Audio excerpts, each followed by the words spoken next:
What's up guys and welcome back to the Kamui Dimension for yet another super juicy video. Today we're once again talking about Amado's true goal, his master plan, and what this slimy sussy baka is up to. In my last video I talked about why I really don't think Amado is an Otsutsuki or Otsutsuki vessel who's looking to use Kawaki as his own vessel, and why I don't think he's a good guy trying to save the world with Kawaki as his god slayer, but instead he just wants to bring his real daughter back. I'll leave a link in the comments for you to check that out. And in this video, we're going to talk about every single sign that tells us that Amado wants his daughter back and why Amado needs Kawaki for this goal. But before we do that, 90% of you guys watching this are new to the channel, so if you enjoy the content, show me some love and subscribe and like the video so you don't miss out on future ones. The first half of this video will be about the signs that tell us that Amado is trying to bring his daughter back, and the second half explains Kawaki's involvement in this plan. So why can we infer Amado is trying to bring his daughter back? Seriously? You asked why? There's three main conversations I want to draw your attention to. Let's start with the most important one, which is the conversation between Amado and Naruto when Amado gave Naruto the Byakugan suppressant pills in chapter 57. When talking about Boruto being taken over by Momoshiki, Naruto tells Amado that, even if the worst case possibility were to become reality, I'd rather keep on not believing it until the moment it happens. Amado responds by saying, I used to have a daughter. I know how you feel. Naruto says, oh, I didn't know that. Then Amado says, she died though. It's been 12 years already. Naruto says, I see. Then Amado says, here we go. This is it. Plops the pills down and says, it's not that you don't want to believe. Rather, you don't want to give up, right? That's why you come to me. Naruto doesn't really interrupt or add anything important to change the subject Amado is talking about here, so this is all really just one continuous thought from Amado. He says, I used to have a daughter. I know how you feel. She died 12 years ago. It's not that you don't want to believe, but rather that you don't want to give up, right? Amado is telling Naruto that he knows the feeling of not wanting to give up on his child. In other words, Amado hasn't given up on his daughter yet, just like how Naruto hadn't given up on Boruto yet. Let me reiterate, Amado hasn't given up on his daughter. It's right in the dialogue. He didn't say, oh, I'm trying to revive my daughter explicitly, but he implicitly told the readers this already, and we have more evidence to support this. Let's now talk about the second conversation, which is between Amado and Sumire in chapter 59 and chapter 60. As I explained in my last video, Amado basically made it obvious that he was plotting something in chapter 59, and in chapter 60, Sumire asked Amado, please explain it to me, what you plan to have Kawaki do once you've restored his karma. Amado then replies, I'm not trying to keep it under wraps, but it's a personal matter. I'll discuss it with Kawaki, but frankly, I'd rather not share it with you. But I assure you that your fears are baseless. I have zero intention of doing Konoha wrong, I swear.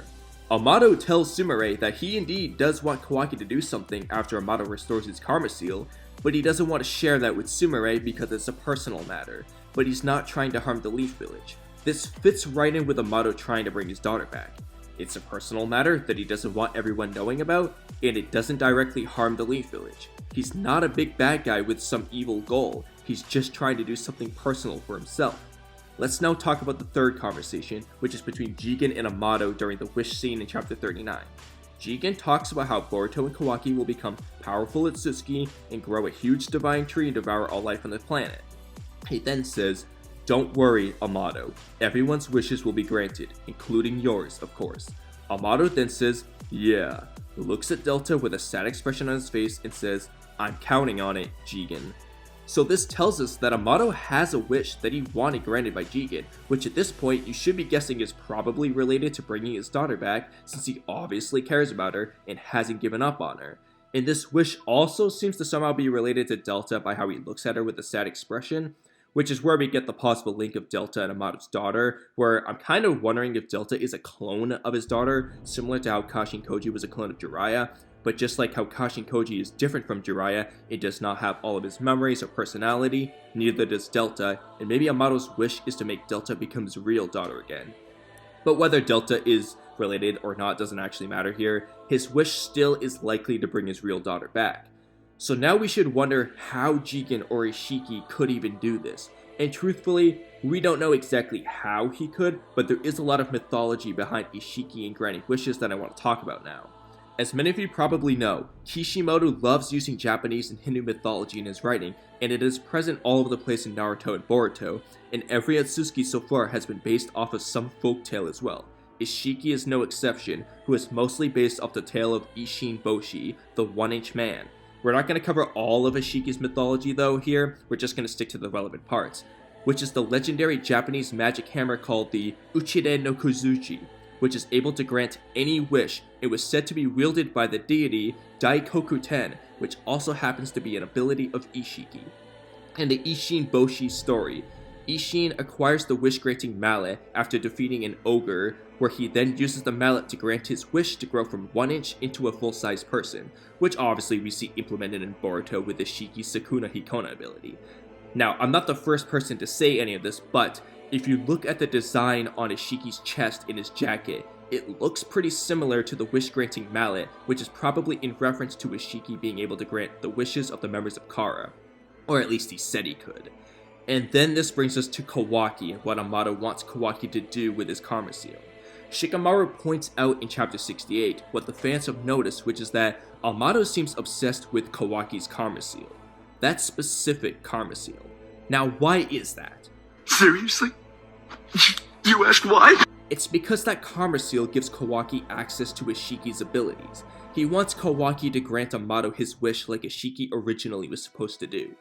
Amado didn't want Ishiki to destroy the planet and probably didn't trust Ishiki to keep his word either, but he still wanted his wish to come true, and so he found a way to potentially kill two birds with one stone by stealing Kawaki from Ishiki and letting Ishiki die.